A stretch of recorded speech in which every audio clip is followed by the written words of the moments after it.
In the face of the growing horror in the Middle East, we are acting to keep alive the possibility of peace and a two-state solution.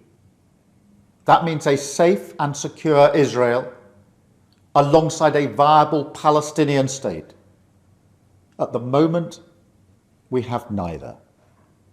Ordinary people, Israeli and Palestinian, deserve to live in peace, to try to rebuild their lives free from violence and suffering.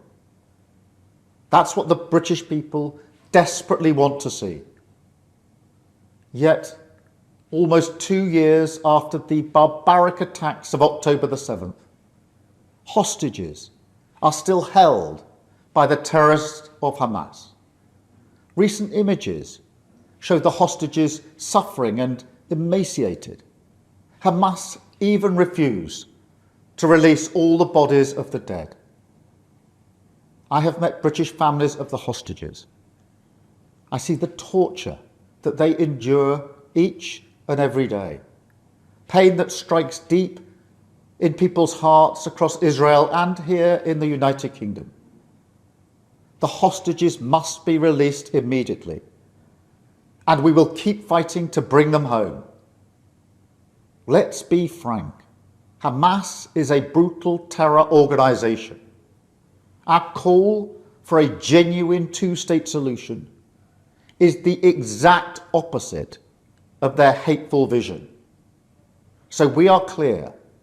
This solution is not a reward for Hamas, because it means Hamas can have no future, no role in government, no role in security. We have already proscribed and sanctioned Hamas, and we will go further. I have directed work to sanction other Hamas figures in the coming weeks.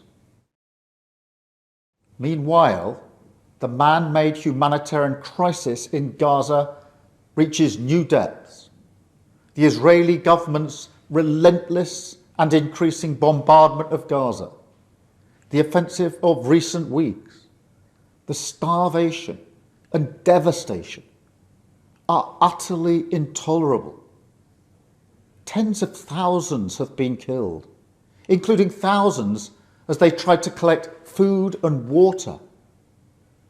This death and destruction horrifies all of us.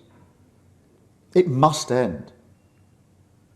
We have evacuated the first group of sick and injured children to the United Kingdom to be treated by the NHS, and we continue to increase our humanitarian support. But still, nowhere near enough aid is getting through. We call again on the Israeli government to lift the unacceptable restrictions at the border, stop these cruel tactics, and let the aid surge in.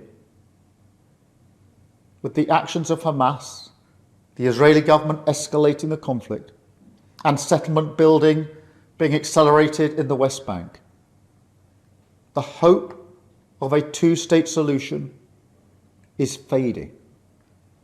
But we cannot let that light go out. That is why we are building consensus with leaders in the region and beyond around our framework for peace. This is a practical plan to bring people together behind a common vision and a series of steps, including the reform of the Palestinian Authority, that takes us from a ceasefire in Gaza to negotiations on a two-state solution. We will keep driving this forward. As part of this effort, I set out in July the terms upon which we would act in line with our manifesto to recognise Palestinian statehood. That moment has now arrived.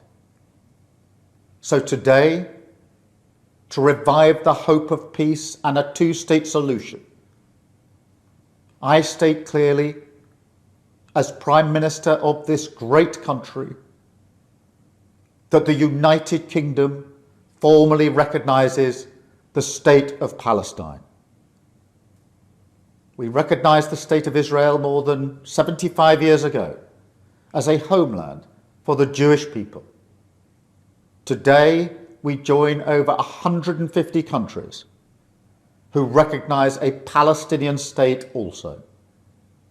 A pledge to the Palestinian and Israeli people that there can be a better future.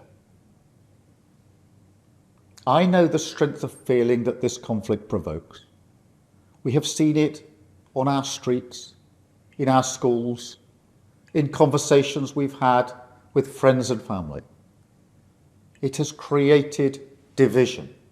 Some have used it to stoke hatred and fear, but that solves nothing.